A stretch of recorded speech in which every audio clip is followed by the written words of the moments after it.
करा, एक खुर्ची द्या, बसा घेऊन आणि त्याला जरा उभा करा. पटत ऐका, कुठं होतो आपण सांगा ना एकदा. कोण पूजा करायला कुणाची? चंद्रप्रभू माझ्या शिवजींची असताना पूजा करत आहे. शिवजींच्या पूजेमध्ये मग्न झाले.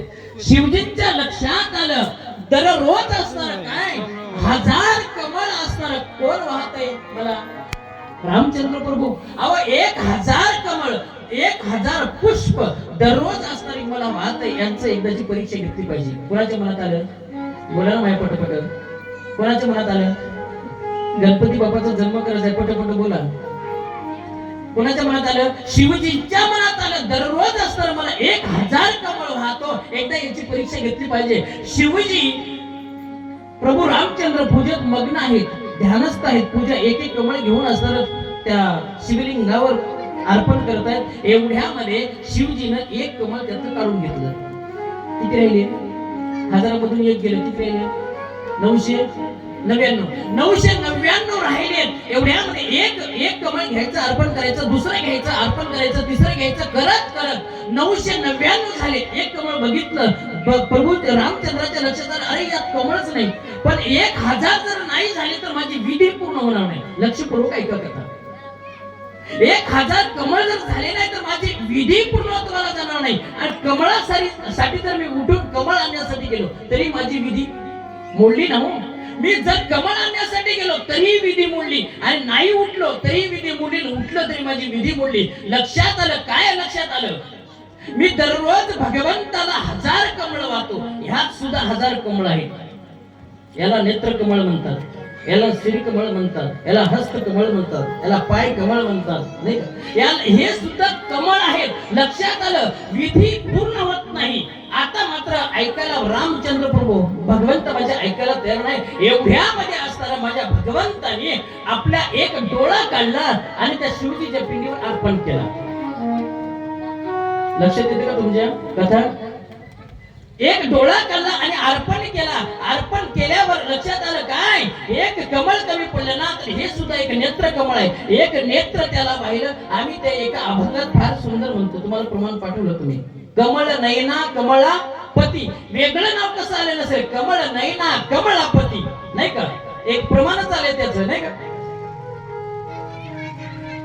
कमळ नयना कमळापती म्हणून भगवंताला ते नेत्र कमळ वाहिलं म्हणून कमळ नयना कमळापती. चला तर भगवंत माता पार्वतीनं असणार की आपला सुंदर असं एक विधीपूर्वक असणार एक माझं छोटस बालक निर्माण केलंय आणि त्या बालकाला विधीपूर्वक असणार त्या बालकावर संजीवनी मंत्राचा असणार की वर्षाव केला. त्याला असणार प्राण प्रतिष्ठा केली. आपल्या दारावर त्याला सांगितलं मी अंग स्नान करत आहे. आपल्या दारावर जर कोणी आलं ना तर त्याला एवढे नको. मला वाटत नाही त्याच्या दारावर कोणी जाईलच म्हणून. पण त्याला कारण तिथं कोणी जाईल शमशानामध्ये त्याचं घर, तिथं कोण जाईल हाक मारून? कोणी जाणार नाही हो. नेताना जायचे, जाताना जर मिळाले तर जात नाही. 2-2 दिवस खालीचं वरील वरचं खाली टाकायला तर नाही का? खाली टाकले की लगेच लोकांना आवाज आहो गेला काय नाही बघा असं. आणि थोडस तोंड हात आला तर देवावर जाताना एवढं राहून पण जाताना नीट जातच नाही. एवढी अवस्था आमची आहे. तिथं कोण जाईल दारावर? कोण हाक मारेल? ऐका बरं का कथा. आणि बघत असताना माता पार्वतीनं आपल्या एका बालकाला असताना दारावर ठेवला आणि त्याला सांगितलं बघ मी स्नानाला जात आहे, मला आंघोळ करायची आहे. दारावर जर कोणी आलं ना तर त्याला घरात प्रवेश करू देऊ नको. ठीक आहे आईने सांगितलंय ना. ठीक आहे आई मी आता इथून कोणालाही दारावर येऊ देणार नाही.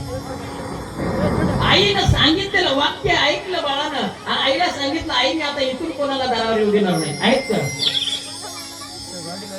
आणि एवढ्यामध्ये असताना की माता पार्वती स्नानाला बसली. माता पार्वती स्नान करत आहे आणि शिवजी जे बाहेर गेले होते. आता शिवजीचं मात्र गोड आगमन होत आहे. सगळ्यांनी एकदा टाळ्याच्या गजरामध्ये शिवजीचं स्वागत करायचं आहे माझ्या. आता भोले बाबाचं आगमन होत आहे आणि शिवजी बाहेरून आले, दारावर आलेत माझे शिवजी. आणि शिवजी दारामध्ये आल्यानंतर घरात प्रवेश करतात. एवढ्यामध्ये असताना त्या बालकानं त्याला अडवलं. कुणाला? माझ्या शिवजींना अडवलं. सांगितलं तुम्हाला घरात जाता येणार नाही, तुम्हाला घरात प्रवेश करता येणार नाही. बालकाने विचारलं का का का प्रवेश देणार नाही? कोण आहेस तू? अहो मी या घरचा मालक आहे. मी या घरचा मालक. कोण? ते मालक, ते गणपती बाप्पा सांगायला लागले या घरचा मालक आहे. तुझी आई, माझी आई स्नानाला बसली म्हणून तर मी दरबार आहे आणि मी माझ्या आईची आज्ञा पाळत आहे. एवढ्यामध्ये असणार की काही केल्या शिवजीचं कोण?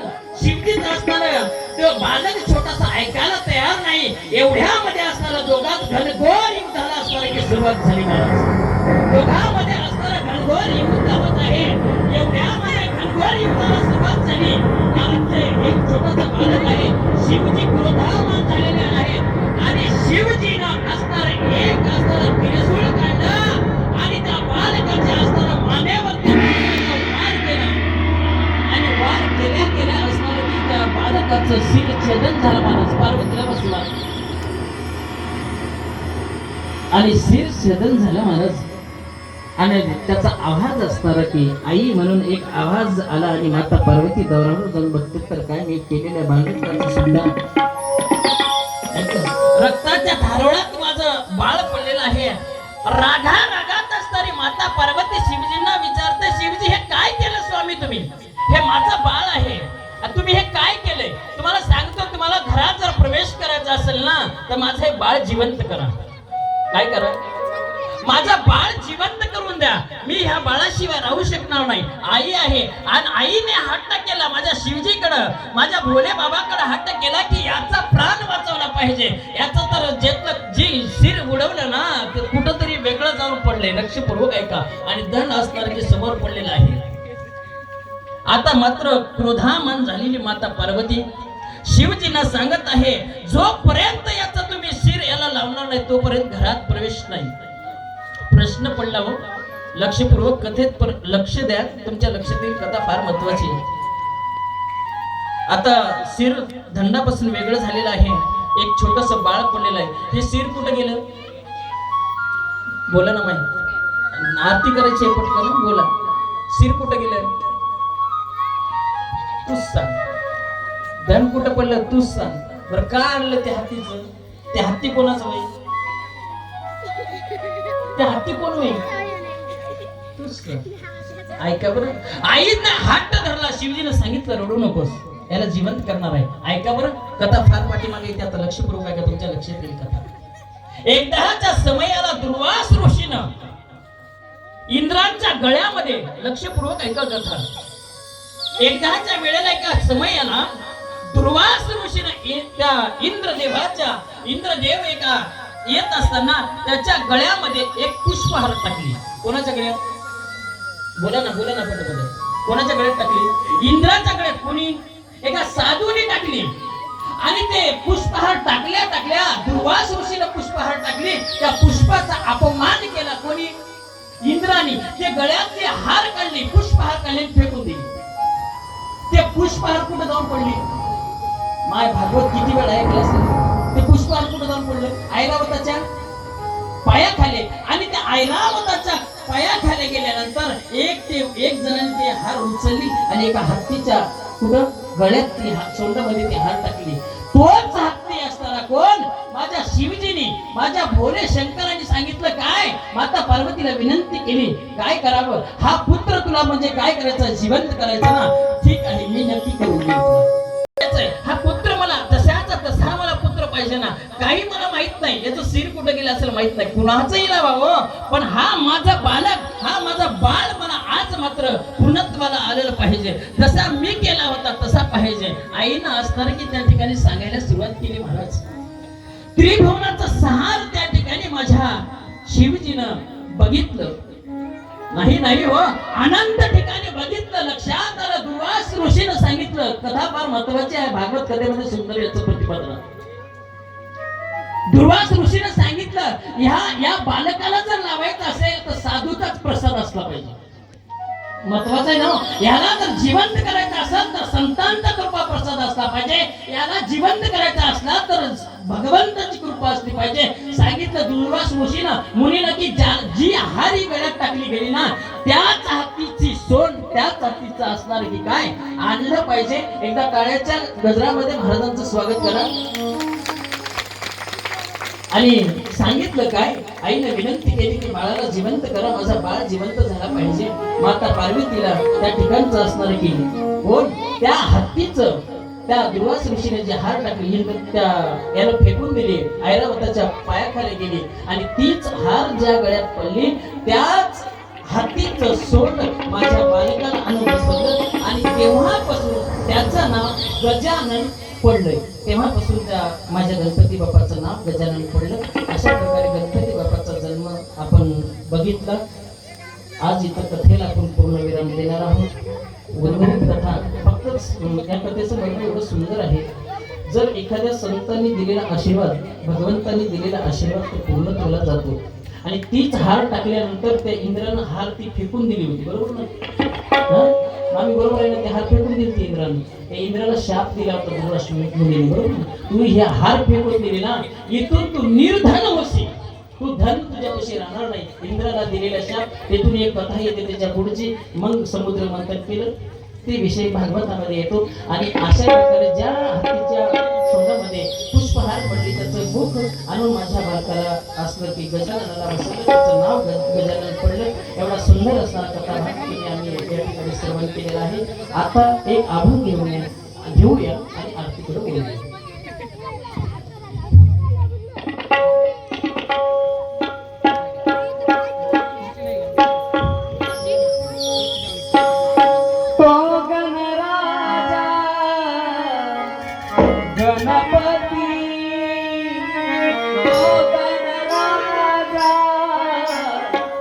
गणपती आधी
त्या पार्टीमध्ये काय माणसं आहेत माया काय बाया आहेत ते सांगते इथे काय करणार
Swami Sankara